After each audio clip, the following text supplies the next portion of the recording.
ఓపిక పడితే మన ప్రభుత్వం వస్తుందని వైసీపీ అధ్యక్షుడు జగన్ అన్నారు. గుంటూరు జిల్లా రేపల్లెలో జరిగిన సభలో ఆయన టీడీపీపై మండిపడ్డారు. కుట్రలతో ఈ ఎన్నికలు గెలవాలని చంద్రబాబు చూస్తున్నారని, ఆయన ఇచ్చే 3,000కు మోసపోవద్దని చెప్పారు. అధికారంలోకి వచ్చాక పిల్లలను బడులకు పంపిస్తే ఏడాదికి 15,000, డ్వాక్రా మహిళలకు ఎన్నికల నాటికి ఎంత రుణమున్నా 4 దఫాల్లో నేరుగా ఇస్తామన్నారు. అవ్వాతాతలకు 3,000 పింఛన్ ఇస్తామన్న జగన్ రాజన్న రాజ్యాన్ని జగన్ పాలనలో చూస్తారన్నారు.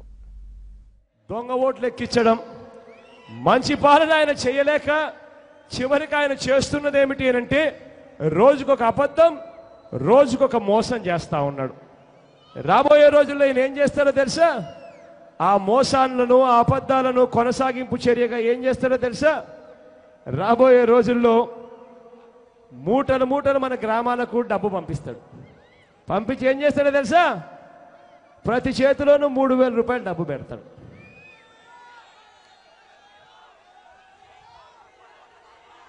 మిమ్మల్ని అందరినీ నేను అడిగేది ఒకటి,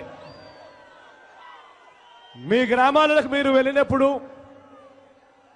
మీ వార్డులకు మీరు వెళ్ళినప్పుడు దయచేసి మీరంతా కూడా ప్రతి అక్క దగ్గరికి వెళ్ళండి, ప్రతి చెల్లెమ్మ దగ్గరికి వెళ్ళండి, ప్రతి అవ్వ దగ్గరికి వెళ్ళండి, ప్రతి తాత దగ్గరికి వెళ్ళండి, ప్రతి అన్న దగ్గరికి వెళ్ళండి. వెళ్ళి ఆ ప్రతి అక్కకు చెప్పండి, అక్క చంద్రబాబు ఇచ్చే 3,000 రూపాయలకు మోసపోవద్దక్క, 20 రోజులు ఓపిక పట్టండి అక్క, అన్నను ముఖ్యమంత్రిగా తెచ్చుకుందాం, మనందరి ప్రభుత్వం అధికారంలోకి తెచ్చుకుందాం. అన్న ముఖ్యమంత్రి అయిన తర్వాత మన పిల్లలను కేవలం మనం బడులకు పంపిస్తే చాలు. బడికి పంపించినందుకు సంవత్సరానికి 15,000 ఇస్తాడక్క అని చెప్పి ప్రతి అక్కకు చెప్పండి, ప్రతి చెల్లెమ్మకు చెప్పండి, అక్క చంద్రబాబు నాయుడు ఇచ్చే 3,000 రూపాయలకు మోసపోవద్దక్క, 20 రోజులు ఓపిక పట్టక్క, మన ప్రభుత్వం తెచ్చుకుందామక్క. ఈరోజు మన పిల్లలను మనం ఇంజనీర్లుగాను, డాక్టర్లుగాను, కలెక్టర్ వంటి పెద్ద పెద్ద చదువులు చదివించే పరిస్థితిలో మనం ఇవాళ ఉన్నామా అక్క అని చెప్పి ఆ అక్కని అడగండి. ఆ అక్కకు చెప్పండి, అక్క ఇంజనీరింగ్ చదవాలంటే ఫీజులు చూస్తే లక్షల్లో ఉన్నాయి, ప్రభుత్వం ఇచ్చేది చూస్తే అరకొరగా ఇస్తా ఉన్నారు, అది కూడా సరిగ్గా ఇవ్వని పరిస్థితి. మన పిల్లల్ని ఇవాళ ఇంజనీర్లుగాను, డాక్టర్లుగాను చదివించాలంటే మన ఆస్తులు అమ్ముకుంటే తప్ప ఇవాళ మనం చదివించలేని పరిస్థితిలో ఉన్నామక్క. అక్క చంద్రబాబు ఇచ్చే 3,000 రూపాయలకు మోసపోవద్దక్క, 20 రోజులు ఓపిక పట్టక్క, అన్నను ముఖ్యమంత్రిగా చేసుకుందాం. ఆ తర్వాత మన పిల్లలను ఇంజనీర్లుగాను, మన పిల్లలను డాక్టర్లుగాను, మన పిల్లలను కలెక్టర్ వంటి పెద్ద పెద్ద చదువులు ఎన్ని లక్షలు ఖర్చైనా పర్వాలేదు అన్న చదివిస్తాడు అని చెప్పి ప్రతి అక్కకు చెప్పండి, ప్రతి చెల్లెమ్మకు చెప్పండి, ప్రతి అక్కకు చెప్పండి.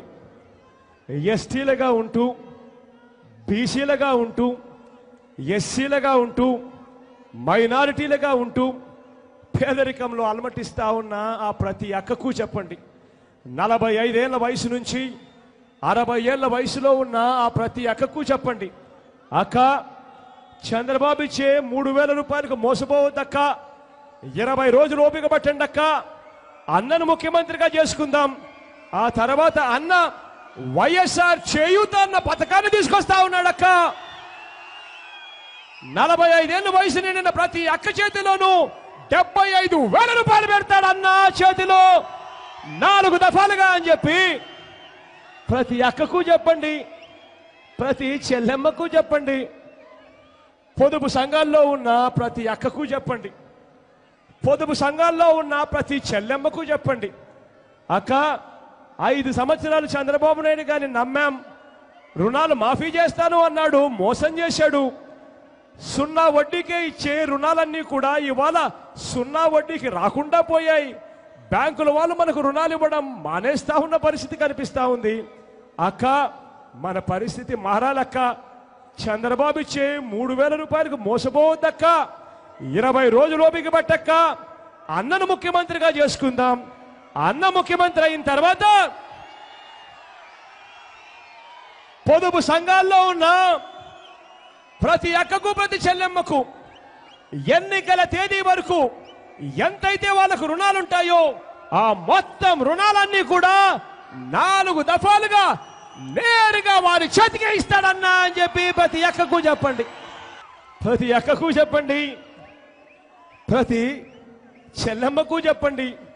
అక్క, మళ్ళీ 0 వడ్డీకే రుణాలు వచ్చే పరిస్థితి వస్తుంది అన్న ముఖ్యమంత్రి అయితే మళ్ళీ రాజన్న రాజ్యంలో మాదిరిగా ప్రతి అక్కను చెల్లెమ్మను లక్షాధికారులుగా అన్న చేస్తాడు అని చెప్పి ప్రతి అక్కకు చెప్పండి.